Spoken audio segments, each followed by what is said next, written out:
ایک دن حضرت عیسیٰ علیہ السلام اپنے ساتھیوں کے ساتھ چل رہے تھے، اتنے میں ایک ساتھی نے کہا کہ اے عیسیٰ، کیا آپ کا اللہ آسمان سے کھانا اتار سکتا ہے؟ یہ سن کر حضرت عیسیٰ علیہ السلام نے فرمایا کہ اے لوگو، اگر تم مومن ہو تو اللہ سے ڈرو۔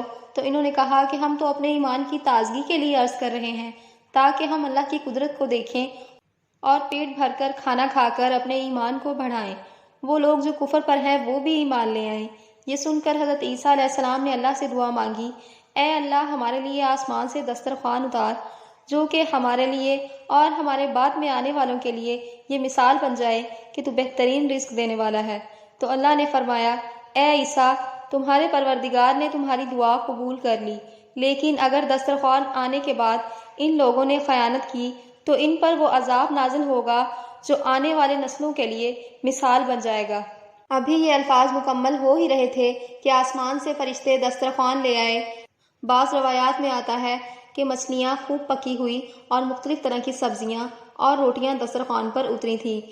ایک روٹی پر روغن زیتون، ایک پر شہد، ایک پر گھی، ایک پر پنیر اور ایک پر گوشت تھا۔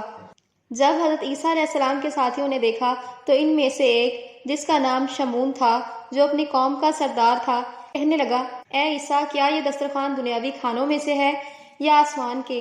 حضرت عیسیٰ علیہ السلام نے فرمایا کہ یہ دسترخوان نہ دنیا کے کھانوں میں سے ہے نہ آسمان کے، بلکہ یہ پروردگار نے ابھی ابھی ایجاد کر کے تمہارے لیے اتارا ہے۔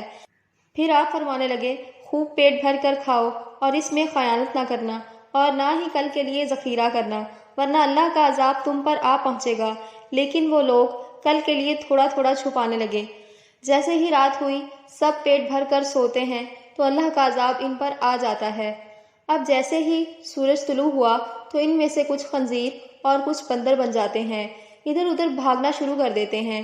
سارے اللہ اور اللہ کے نبی کے نافرمان مر کر فنا ہو گئے۔ بے شک اللہ کے نافرمان کا یہی حشر ہوتا ہے۔ اور اس واقعے کو قرآن مجید کی سورہ مائدہ میں قید کیا گیا۔ اللہ تعالی ہم سب کو اپنا فرمانبردار بنائے، آمین۔